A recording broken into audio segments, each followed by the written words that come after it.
As much as I love masking in Lightroom, there is a problem that sometimes happens. So check this out. If we select sky on this photograph, look what it does. It selects the top area here, but it misses the area below this pier here and above the water.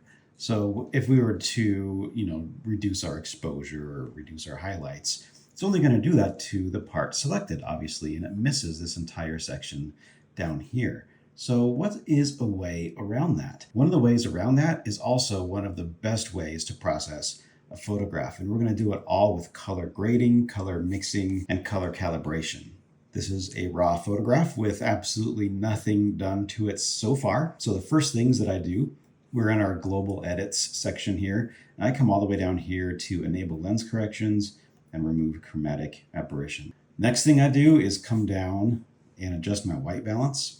We can do it as shot. We can use the presets here and go down to auto, which is no good in this case. We can go down to daylight. We can go down to cloudy.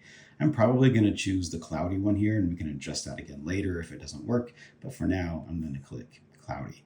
And then I'm going to go all the way up to the top here, and I'm going to change our color profile. I'm going to change that from Adobe Color to Adobe Landscape, and watch the change that this makes.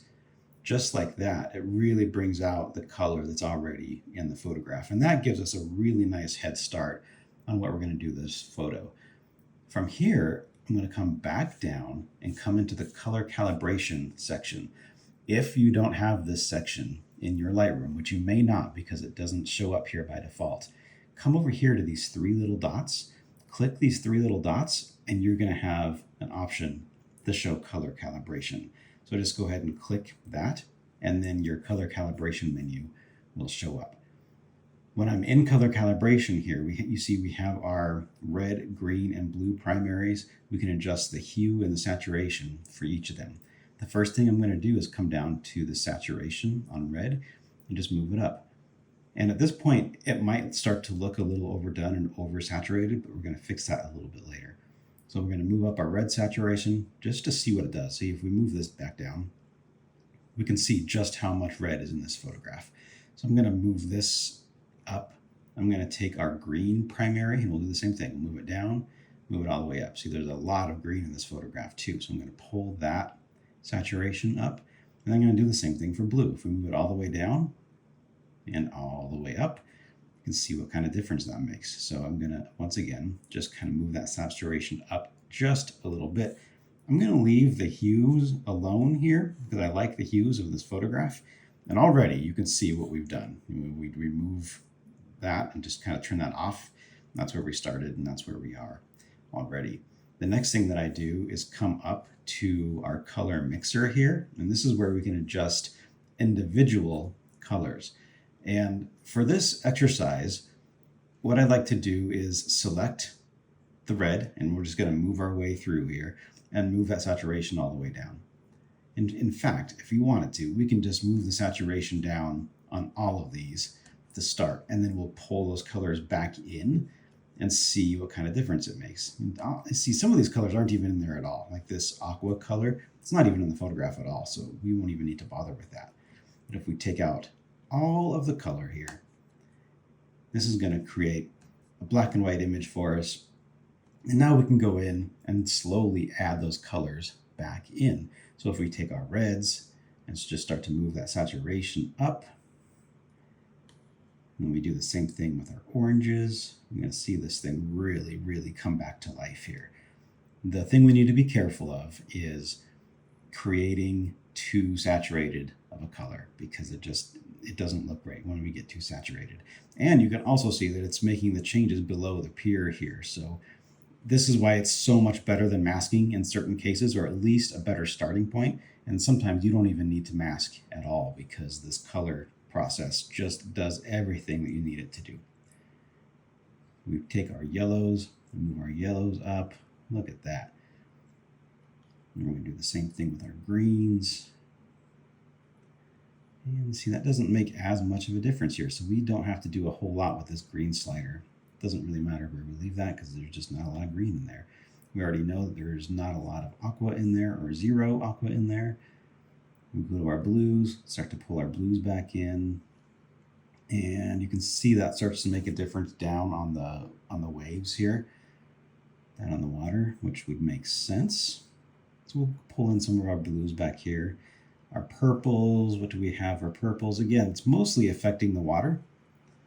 And if we wanted to, we could take that purple. This is where hue comes in. We could adjust that hue back down toward the blues instead of toward the purples.